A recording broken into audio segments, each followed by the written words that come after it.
Tony speaking. বর্ডারে সব ঠিকঠাক আছে? হ্যাঁ স্যার, অর্ডার একদম সেফ। আরো একবার চেক করো। Okay sir. একজন আতঙ্কবাদী বর্ডার পেরিয়ে দেশে ফেরার পথে ইন্ডিয়ান আর্মির হাতে ধরা পড়ে। এই আতঙ্কবাদীর উদ্দেশ্য কি? বোমব্লাস্ট নাকি বড়সড় কোনো হামলা? বল কি উদ্দেশ্য তোর? কেন এসেছিস এই দেশে? আমি কোনো দোষ করিনি স্যার, এটা আমার দেশ। আমি আমার দেশে ফিরে এসেছি। তুই যদি এই দেশের বাসিন্দা, তাহলে পরিচয় কি? আমি ইন্ডিয়ান আর্মি ঈশান খান। ঈশান খান? আপনি আমাকে চেনেন স্যার? হ্যাঁ চিনি, আজ থেকে 20 বছর আগে ও ইন্ডিয়ান আর্মিতে ছিল। তাহলে ও ভাবে চোরের মতো বর্ডার ফিরে আসলো কেন? ও আমাদের সঙ্গে বিশ্বাসঘাতকতা করেছে, শত্রু দলের সঙ্গে হাত মিলিয়ে আমাদের 5 জন সৈনিককে খুন করে পালিয়ে গিয়েছিল। না স্যার, আমি বিশ্বাসঘাতকতা করিনি, আমি এই দেশকে ভালোবাসি। ভালোবাসিস? দ্রোহী। দাঁড়া টনি, ওর বিচার এই দেশের আইন করবে, ওকে কোর্টে চালান করো। তুমি আর্মিতে আছো তাই না? সাথীর দাদু অনেক বড় দেশপ্রেমিক ছিলেন তিনি। আমার বয়স যখন 5 বছর, তখন বাবা একটা যুদ্ধে শহীদ হন। বাবা মারার কষ্টটা মা সহ্য করতে পারেন। কিছু সময় পরে মাও মারা যায়। তারপর অনেক কষ্টে চাচা চাচির কাছে আমি মানুষ হয়েছি। আমি জানি বাবা মা হারানো কতটা কষ্ট। আমি চাই না আমার মেয়ে বা তার সন্তানের ভবিষ্যৎ এরকম।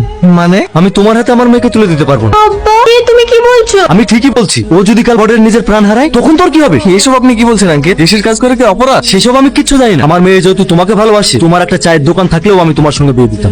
কিন্তু তুমি এমন একটা কাজ করো যে কাজে জীবনের কোনো নিশ্চয়তা নেই। তোমরা আমাকে অনেক কষ্টে মানুষ করেছো, যখন যা চেয়েছি তাই দিয়েছো। আমার উপরে সবার আগে তোমার অধিকার বেশি। তুমি যা বলবা তাই শুনতে আমি বাধ্য। তোমার মনে আছে আব্বা, ছোটবেলায় আমি যখন মাঝরাতে জ্বরের ঘরে খেলনার জন্য বিড়বিড় করছিলাম, তখন তুমি সেই রাতেই সমস্ত দোকান খুঁজে খুঁজে আমার জন্য খেলনা টেনেছিলে। তোমরা এত কিছু করার পরে তোমাদের কথা আমি কি করে না শুনে থাকবো বলো? আব্বা, তুমি কি চাও যে মেয়ের জন্য তুমি সারা জীবন এত কষ্ট করেছো, এই মেয়ের ভালোবাসার জিনিসটাই হারিয়ে যাক? আঙ্কেল, আমি সাথীকে অনেক ভালোবাসি, সেই সঙ্গে ভারত মাতাকে অনেক ভালোবাসি। নিজে ভালোবাসা পাওয়ার জন্য নিজের মাকে কিভাবে ছেড়ে দেবো বলুন?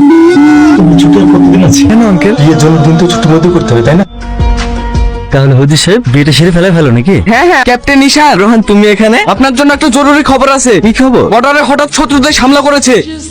ঠিক আছে, আমি ভোরবেলা বেরিয়ে পড়বো। এটা সম্ভব নয়, যত তাড়াতাড়ি সম্ভব আমাদেরকে যেতে হবে। আজ তোদের বিয়ে। আমি শুধু অর্ডার ফলো করছি, এবার আপনি বেছে নিন, বিয়ে নাকি দে। আমি আসছি। খুঁজে দাও ঈশান, ফিরে আসবে। हमसे बिछड़